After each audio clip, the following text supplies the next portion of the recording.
તો જી very good morning, જય સ્વામિનારાયણ. આજે અમારી વેઇટ લોસ જર્નીનો છે 6ઠ્ઠો દિવસ અને અત્યારે વાગ્યા છે સવારના 6:05 અને તીર્થે ઓલરેડી એનું વોકિંગ પૂરું કરી દીધું છે. તીર્થ અહીંયા વોકિંગ કરી રહ્યો છે. હાય તીર્થ. હાય. થઈ ગયું વોકિંગ? હા. ઓકે, કેટલું થયું? ઓકે, 10 મિનિટથી વોકિંગ કરશો. 6.5ની સ્પીડ રાખી છે આજે, એમ ને? હા, 1 કિલોમીટર ઉપર થઈ ગયું, 33 કેલેરી બંધ. ઓકે, હવે આગળ વોકિંગ કન્ટિન્યુ કરવું છે કે નાવા જવું છે? ઓકે, ચાલો કરી દો બંધ. તો તીર્થનું વોકિંગ પૂરું થયું એટલે પછી મેં મારું વોકિંગ ચાલુ કર્યું. અત્યારે 6:45 5 મિનિટની વાર છે અને મારું વોકિંગ થઈ ગયું છે પૂરું. તમે જોઈ શકો છો. તો હજી 65 કેલેરી બંધ થઈ છે. 19 મિનિટ થઈ છે, 7ની સ્પીડ છે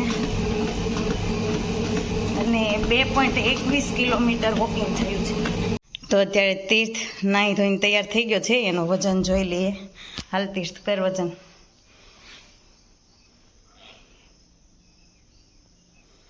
45-80 હતા. અહીંયા આવી જા પાછા. કાલ 45-50 હતો ને, આજ પાછો તમે વધારીને લેવા છો વજન. 45-80. તો જી 7:15 થઈ ગયા છે અને તીર્થભાઈ અહીંયા બેઠા બેઠા એનો નાસ્તો કરે છે. નાસ્તો કરી દીધો પૂરો, પછી યાદ આવ્યું કે વિડીયો તો બાકી છે. ચાલો હવે તું નાસ્તો કરી અને મને વજન કરી દે.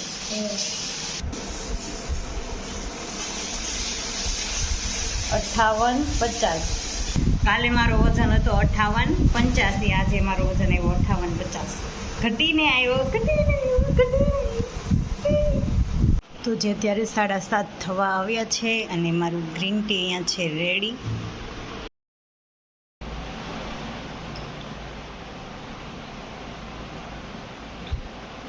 તો જે અત્યારે હું આ ગ્રીન ટી પી લઉં છું અને પછી આખો દિવસનું શેડ્યુલ એ જ રહેશે. જ્યારે ભૂખ લાગશે ત્યારે નાસ્તાનું કંઈક વિચારીશું. ફિલહાલ અત્યારે આ ગ્રીન ટી. તો જે અત્યારે બપોરના થઈ ગયા છે 12. હવે મને થઈ ગયો છે જમવાનો સમય. 12 વાગ્યા છે. ભૂખ લાગી ગઈ છે. તીર્થ પણ જમવા આવી ગયો છે અને આજે અમારી ડીશ છે હું તમને બતાવી દઉં. એ પહેલાં હું કહી દઉં કે અત્યાર સુધીમાં મેં સવારની ગ્રીન ટી પીધી, ત્યાર પછી મેં 1 લીટર પાણી પીધું, ત્યાર મેં પછી કશું જ કંઈ ખાધું જ નથી.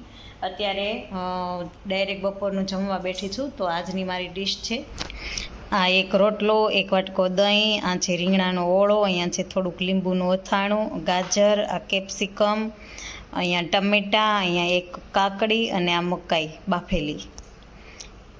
આ છે તીર્થની ડીશ. એમણે છે અહીંયા ઓળો, આ છે છાશ, 2 ટમેટાં, 1 ગાજર અને 1 રોટલો. રાઈટ તીર્થ? અને નાસ્તામાં તો શું લઈ ગયો તો આજે? ઓકે.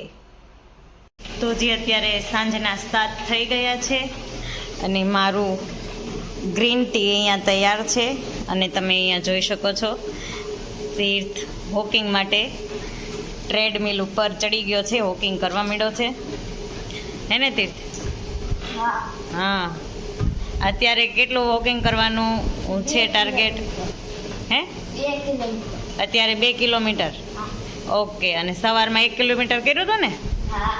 ઓકે. અત્યારે 2 કિલોમીટર વોકિંગ કરવાનો એમનો ટાર્ગેટ છે. જોઈ છીએ હવે કેટલું વોકિંગ કરે છે. હજુ ચાલુ કર્યું અને 2 મિનિટ થઈ છે અને 6:30ની સ્પીડ છે. ઓકે. 8 કેલેરી બંધ થઈ છે.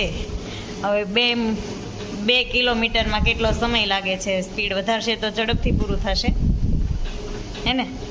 અને વધારે થાય તો કંઈ વાંધો નથી ને? ઓકે. તો હવે જોઈએ છીએ તીર્થ કેટલું વોકિંગ કરે છે. બરાબર? તીર્થ જ્યાં સુધી વોકિંગ કરે છે ત્યાં સુધી હું અહીંયા બહાર બેસી મારી ગ્રીન ટી પી લઉં.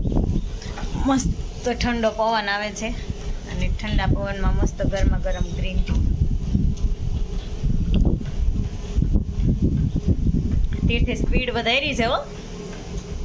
વોકિંગની બદલે રનિંગ મેળો છે કરવા. લાગે છે કાલ તો તીર્થનું વજન ઘટીને જ આવશે. કેમ તીર્થ? ઘટીને આવશે? ઘટીને જ આવશે. રેકોર્ડ બ્રેક કરવાનો લાગે છે. હા. 18 મિનિટ થઈ ગઈ છે અને 6:30 પાછળની સ્પીડ ઉપરથી 2 કિલોમીટર વોકિંગ કમ્પ્લીટ કરી નાખ્યું છે અને 60 કેલેરી બર્ન કરી છે. આજે મસ્ત ઠંડો પવન આવે છે તો તમે એનું મોઢું જોઈ શકો છો એને પસીનાથી લથપથ થઈ ગયો છે. તીર્થ 2 કિલોમીટર થઈ ગયું છે. હવે શું પ્લાન છે? આગળ વોકિંગ કરવું છે? ના ના ના ના. હા તો હવે બંધ કરી દે. હાલ થોડીક વાર પછી હું મારું કન્ટિન્યુ કરું. તો અત્યારે થયા છે 8:30 અને મારું વોકિંગ થઈ ગયું છે 2 કિલોમીટર જેટલું. 50 કેલેરી બંધ થઈ છે અને 15 મિનિટ થઈ છે. અત્યારે મારું વોકિંગ અહીંયા થાય છે પૂરું. વોકિંગ પૂરું થઈ ગયા પછી હું ખાઉં છું આ ડાળિયા. થોડાક હું ખાઈ ગઈ છું. 1 મુઠ્ઠી ડાળિયા હતા, આટલા અમે ખાધા ને એટલા હજી બાકી છે એ ખાવાની છું. તો જે અત્યારે સાંજના થયા છે 8:45 અને અમારો નાસ્તો છે અમારી પાસે. તો અત્યારે અમે આ નાસ્તો લેવાના છીએ અને આની સાથે જ આજનો દિવસ અહીંયા થાય છે પૂરો. હવે ફરી કાલે મળીશું પાછા એક નવા વિડીયો સાથે. ત્યાં સુધી બાય બાય. Bye bye.